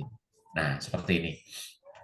Seperti ini Bapak Ibu sekalian, ada meja, ada telenan yang bisa dipakai untuk memotong kecil-kecil si daging tadi, sehingga tidak ditaruh di lantai bawah. Nah, ini seperti ini tadi, daging yang tadi dipisahkan dari tulangnya, kemudian masukkan ke dalam ember ataupun kontainer ataupun baskom. Nah, ini bisa pakai kontainer seperti ini. Nah, kita tidak berharap begini ya, ngurusin ini diinjak-injak begini, terus kemudian ini nanti Bapak ini jalan lagi kemana lagi, ke warung misalkan, dan kemudian masuk sini lagi. Nah, iya, kadang-kadang juga akan menjadi ada peningkatan pasien juga nanti di rumah sakit ini kalau misalkan seperti ini kejadiannya, karena warga masyarakat kita kadang-kadang mengolah daging juga tidak sempurna. Nah ini juga tidak berharap begini ya, ada ibu-ibu ini kaki ini biasanya biasanya ini banyak ya masih seperti ini, taruh terpal ke bawah, terus kemudian kaki ini juga ada interaksinya, interaksi kaki dengan dagingnya. Nah ini bagus dia pakai telenan seperti ini ya. Saya yakin masjid itu kasnya banyak kalau bisa memang kita siapkan memang dengan sebaik mungkin, insya Allah dagingnya pun nanti bisa sehat. Nah seperti ini ya, dipisahkan dan kemudian dimasukkan ke dalam kontainer. Usahakan agar tangan orang yang menangani daging tidak menyentuh bahan-bahan kotor lainnya, tanah dan darah dan seterusnya. Memegang rambut yang suka kita garuk-garuk gitu ya. Kemudian memasukkan tangan ke dalam hidung atau telinga, nah gitu juga selalu menjaga kebersihan tangan. Makanya siapkan tempat untuk cuci tangan. Kantong plastik yang digunakan kalau bisa memang yang mudah terurai oleh alam. Ya, sebaiknya daging yang sudah diedarkan dan diterima oleh mustahik kurang dari 5 jam sejak hewan dipotong. Contoh, jika hewan disembelih jam 11, maka daging sudah harus diterima oleh mustahik itu paling lambat jam 16. Jadi, pastikan benar nih kemampuan dari jagal untuk melakukan proses penyembelihan tadi. Ya, kalau misalkan biasanya masjid itu 4 ekor atau 5 ekor itu dengan 4 orang untuk eksekusi jagalnya, maka kalau misalkan sekarang ada 8 ekor, maka ditambah jumlah untuk yang melakukan jagalnya. Ya, kita lebih baik untuk nambah personil sehingga nanti prosesnya bisa cepat.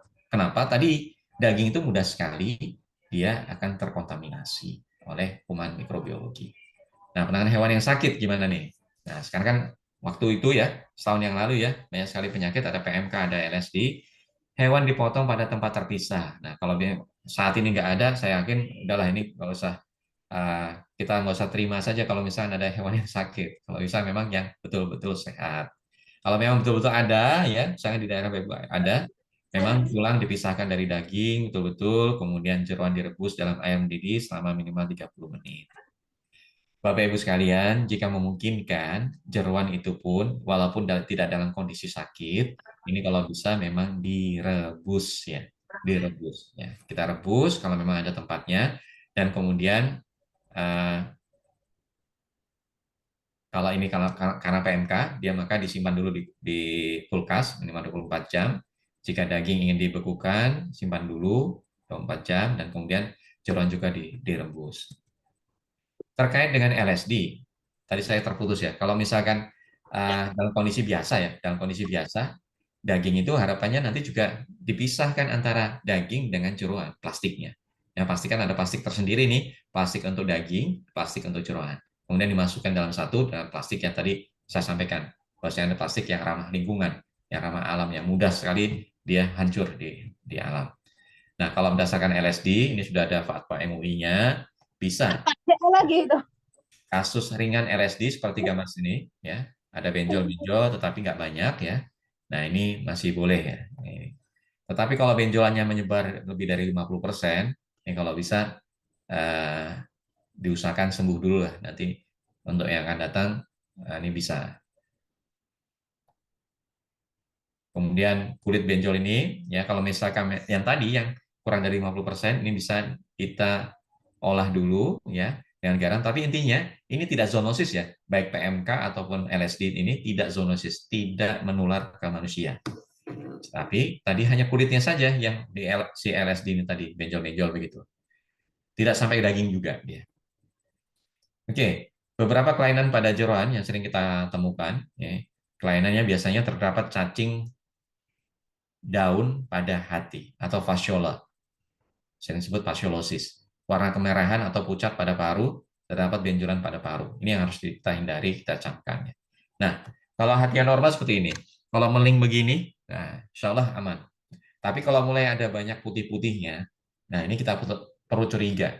Ya, kita perlu curiga, kita set aja. Ya, mudah-mudahan nanti kita temukan ada fasciolanya. Tetapi memang butuh ketelitian karena dia mudah sekali dia langsung masuk ke lubang-lubang daripada yang ada di hati ini. Nah, biasanya temuin seperti ini, cacing hati. Yang tadi di hati, nah seperti ini. Dia tipis-tipis banget. Biasanya ada di lubang-lubangnya ini. Makanya kalau misalkan sudah ada warna putih-putihnya, ini bisa dia masuk ke dalam lubang seperti ini. Kelainan pada paru sapi yang lain, ini atrakosis. Nah, atrakosis seperti ini, biasanya ini sapi-sapi yang berada di pinggir jalan. Nah, di pinggir jalan itu yang suka dia menghirup knalpot kendaraan yang rutin begitu, atau sapi yang berdekatan dengan lokasi pabrik. Ini biasanya ada atrakosis, dia ada hitam-hitaman. Nah, ini yang perlu dijadikan catatan juga untuk yang tuberkulosis. Ya, seperti ini. Nah, sebaiknya hati seperti ini singkirkan saja kalau memang memungkinkan. Ini paru ya, ini paru yang tadi hati. Kalau paru seperti ini dan hati tadi yang terkena fasciola atau cacing hati disingkirkan, sebaiknya dibakar kemudian kubur. Nah, kalau begini, ini ginjal yang normal ya, ini seperti ini, ginjal dibuka aja, nah, ini kelihatan ini normal seperti ini. Limpa sapi normal seperti ini, tapi kalau misalkan dia ada infeksi, biasanya dia membesar. Lebih besar daripada ini, bisanya lebih dari 2 kali atau 3 kali daripada ini. Oke, penanganan daging kurban, sudah sampaikan tadi, tempat penanganan daging dan joran terpisah. Tempat penanganan daging, melontarkan bagian-bagian daging harus bersih dan selalu dijaga kebersihannya. Ya, kalau memang memungkinkan si petugas yang tadi pakai penutup rambut itu, ya, dan juga dia pakai sarung tangan, itu lebih baik. Jadi nanti disiapkan oleh panitia.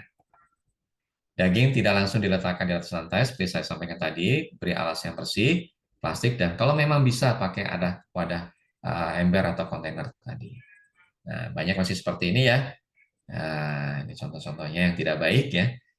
Nah, ini kadang-kadang juga ada yang merokok. Yang mohon izin untuk yang merokok kalau bisa di tempat yang lain ya. Kalau memang bisa dia tidak yang menangani daging. Yang menangani daging kalau bisa memang yang tidak merokok. Nah, seperti ini ya. Ini juga ya. Nah, ini pakai menggunakan plastik hitam ya. Kayak plastik hitam ini mudah sekali dia menyerap panas sehingga mudah sekali dia membusuk si dagingnya ini. Nah, ini baik seperti ini dia daging dimasukkan ke dalam ember dan seperti tadi gambarnya. Ini timnya nih ada yang memisahkan daging dengan tulangnya dan kemudian di sebelahnya ada yang memotong kecil-kecil. Ibu-ibu ini biasanya nih. Nah, cukup bagus ini lantainya alas kakinya dengan menggunakan plastik. Oke, tips belanja daging. Daging berasal dari sapi yang terkena PMK dan RSD aman untuk dikonsumsi, tidak masalah. Oke. Belilah daging sapi pada kios resmi atau pedagang langganan ya. Kadang-kadang nih biasanya ada musiman ya dadakan gitu, ya boleh dilihat, boleh diperiksa, tapi kalau memang bisa memungkinkan dari kios resmi dan pedagang langganan. Pastikan daging sapi berasal dari pemotongan di rumah potong hewan yang diawasi oleh dokter hewan pemerintah dan ada stempel cap dagingnya. Masaklah daging dengan matang. Jika daging akan disimpan selama 1-2 hari, simpan daging di kulkas. Jika lebih dari 2 hari, simpan daging di freezer sampai 4-6 bulan masih bisa. Kalau memang bisa kita ada yang mempunyai tips begini. Jadi kalau memang ingin memasaknya keluarga kita ada berapa orang begitu. Nah, kemudian dimasukkan dalam plastik kiloan. Nah, kemudian kita sesuaikan dengan yang mau kita masak ya. Sesuaikan dengan yang mau kita masak. Misalkan hanya berapa gram gitu, plastik kecil gitu dimasukkan. Jadi tidak membongkar bongkahan yang besar. Dan yang perlu diingat, daging itu tidak perlu dicuci. Kalau prosesnya baik, maka daging itu tidak perlu dicuci. Kalau daging dicuci, maka itu akan berakibat terhadap si daging juga akan terkontaminasi terhadap E. coli. Nah, ini juga akan mengakibatkan kondisi yang tidak baik bagi kita yang mengkonsumsi. Baik, terima kasih. Pas jam 10.30 jam saya. Insya Allah ini akan membuat Bapak Ibu semuanya untuk kita bisa berdiskusi. Dan mudah-mudahan saya yakin kita bisa menghadirkan hewan dalam proses pemilihan dengan baik dan nanti juga akan berdampak kita juga bisa menangani hewan kurban dan kemudian daging kurban dengan baik sehingga masyarakat kita bisa menikmati daging kurban dengan maksimal, dengan paripurna. Gitu, Dokter Bagus, saya kembalikan. Baik, terima kasih Pak Tri Guntoro tadi juga sudah menyampaikan pemaparan yang luar biasa. Ini saya sangat terbantu dengan fotonya ini, Pak Trigun. Banyak foto-foto dan memang dalam prakteknya memang masih seperti itu ya. Tadi yang tertarik misalnya seperti penggunaan kantong kresek transparan sebagai pengganti alas kaki. Nah, itu kan kayaknya insya Allah nggak terlalu mahal ya itu ya. Dibanding kita memang seringnya memang pakai sendal jepit atau sendal, bahkan tadi ada yang pakai sepatu gitu ya sebagai. Karena memang kalau panitia itu malas juga. Kalau nggak pakai ini ya, nggak pakai alas kaki kotor. Jadi mendingan kemana-mana pakai alas kaki. Baik Bapak Ibu, akan kita lanjutkan dengan sesi diskusi. Oh, sudah ada yang ini mengacungkan tangannya kepada Pak Stephen Pri. Monggo Pak, mungkin bisa di silakan bertanya Pak. Ya, terima kasih Pak Admin. Terima kasih Pak Tri Guntoro sudah mempersilahkan saya untuk bertanya. Saya ada 2 pertanyaan saja ini Pak terkait dengan hewan kurban ini. Yang pertama adalah yang mengenai istilah poel. Nah, untuk poel ini bagaimana kita bisa mengetahui bahwa itu gigi asli? Maksudnya asli ini adalah pertumbuhan alami dengan gigi yang katakanlah direkayasa, diukir gitu katanya, dikikir. Kalau misalnya 3 sudah sudah keluar 3, mungkin kita aman ya. Tapi kalau 2 kan masih agak ragu-ragu gitu kan, apakah ini ada rekayasa atau tidak? Itu yang pertama. Sudah yang kedua tentang ketika hewan kurban itu sudah kita terima, itu kira-kira ada jarak nggak Pak untuk pemberian pakan? Karena kan biasanya hewan ini ketika dia dipotong masih sebelumnya masih diberi pakan, kan dia masih berproses itu, ada apa, makanan di lambungnya itu. Nah, itu kira-kira ada nggak jeda waktu yang kira-kira bagus sampai berapa jam gitu loh, sehingga ketika nanti sudah kita untuk penyembelihan dan membersihkannya kita mungkin lebih terbantu begitu. Nah, kemudian yang ketiga ini mungkin sekedar curhat saja. Kalau dari materi yang disampaikan, kelihatannya hampir agak susah kita menerapkan semua yang materi tersebut ya. Apalagi kalau dilakukan di masjid itu terkadang kan kegiatannya kan kegiatan sosial.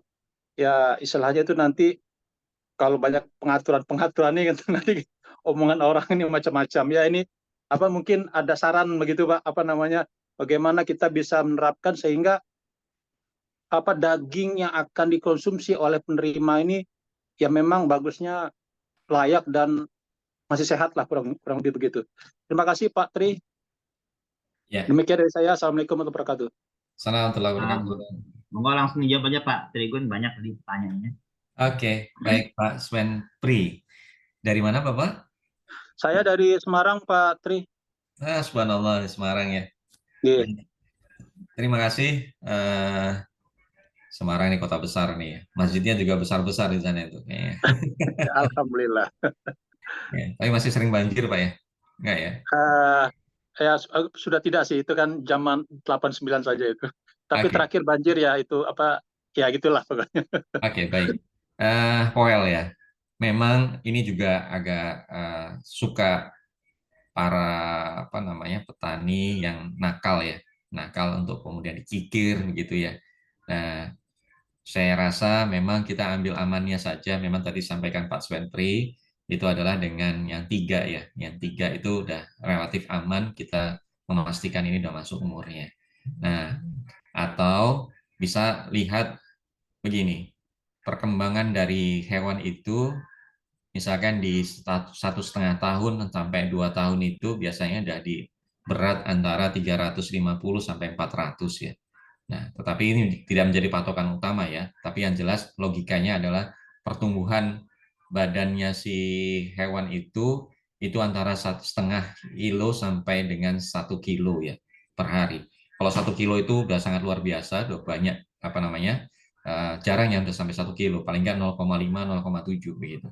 Jadi kalau misalkan dia 2 tahun, itu paling nggak di berat bobot 350 sampai 400 itu, saya pikir itu sudah masuk dia di umur segitu. Dengan yang pakan biasa ya pakan biasa. Nah, kalau amannya memang betul tadi disampaikan oleh Pak Swenpri adalah dengan patokan 3 poel, 3 gigi yang kemudian itu sudah berganti. Nah, ini yang menjadi patokan ya. Nah, saya agak susah juga untuk mensiasati saudara-saudara kita yang suka nakal untuk mengkikir gigi ya.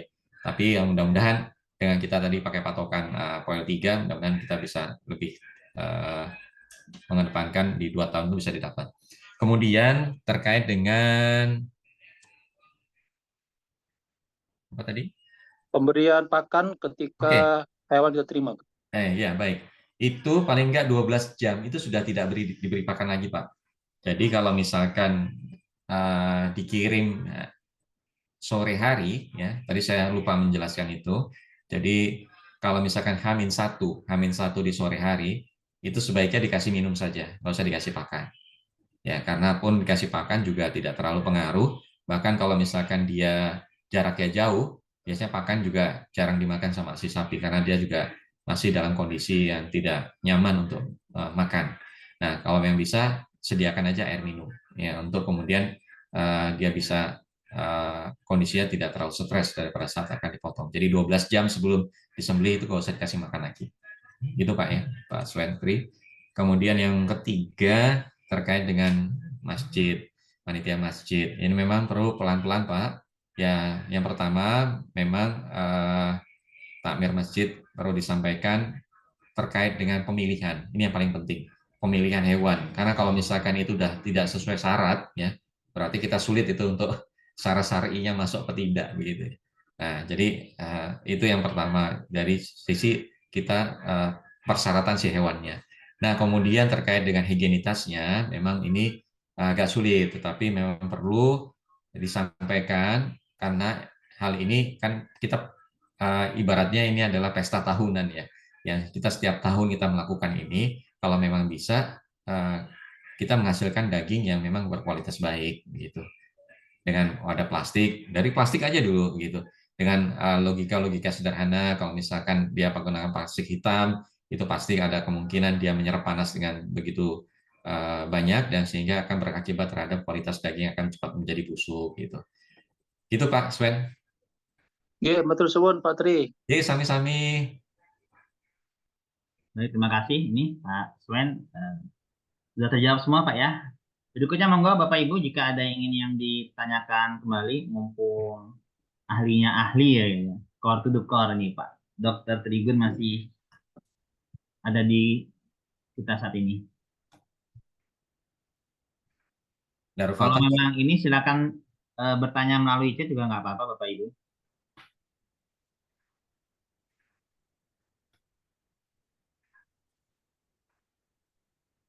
Pak Wisnu motong berapa nih di Darul Fatah?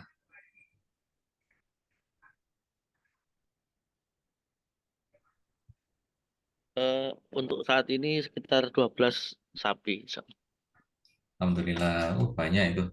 Ya, punya milik umat. Alhamdulillah. Jadi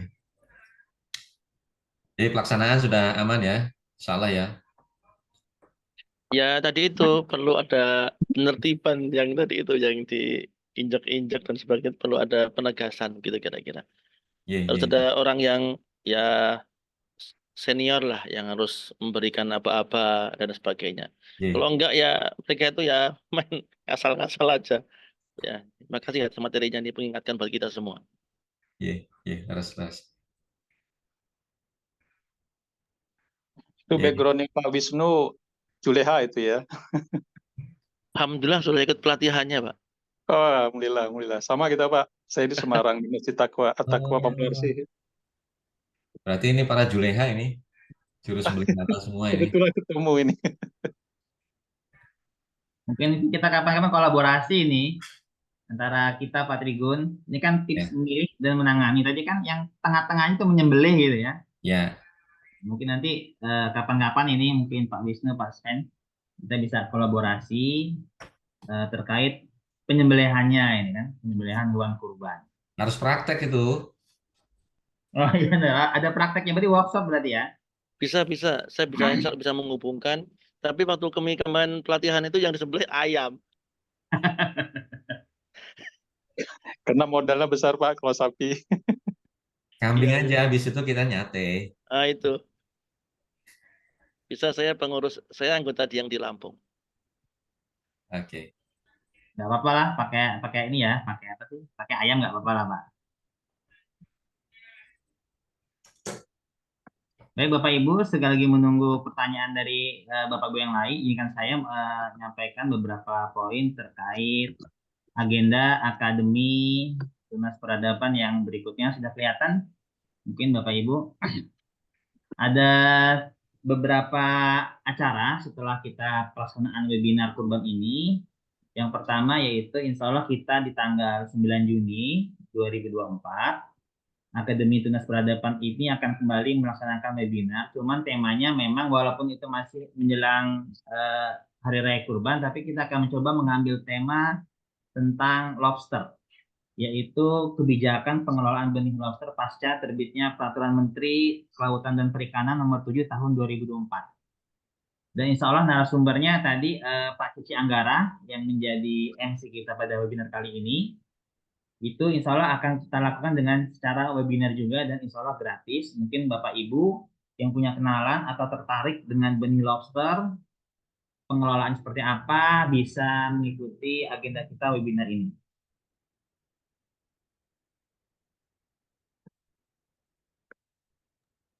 Nah, berikutnya Cahaya Tunas Peradaban ini juga memiliki ini ya organisasi di bawahnya yaitu berupa Pustaka Cahaya Peradaban yang memang ingin fokus terhadap aktivitas peningkatan literasi terutama menulis.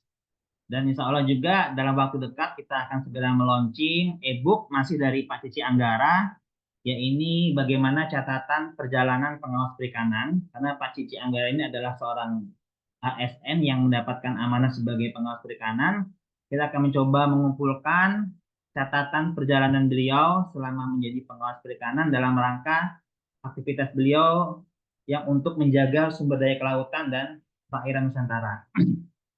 Untuk waktunya nanti akan kami sampaikan terlebih dahulu, tapi ini adalah e-book yang akan segera kita launching. Nah, berikutnya masih dari Pustaka Cahaya Peradaban, ini akan launching juga buku, ini karya saya sendiri, yaitu judulnya Closing Tanpa Pusing. Jadi e-book ini berisi 30 lebih teknik closing yang lengkap dan juga praktis untuk meningkatkan closing rate, angka closing, dan ini memang dibuat khusus untuk para pengusaha UMKM, para sales profesional, para tim penjualan dan juga freelancer. Apa tujuannya? Tujuannya adalah untuk mampu meningkatkan closing rate. Jadi memang Pustaka Cahaya Peradaban ini akan mencoba menghadirkan e-book yang mengambil berbagai macam tema. Kita sudah kemarin launching tentang tema keluarga, tema leadership, bisnis, dan juga tema terkait tentang perikanan kelautan. Mungkin itu yang bisa saya sampaikan terkait info-info dari Cahaya Tunas Peradaban yang akan datang. Baik Bapak Ibu, ada lagi pertanyaan berikutnya?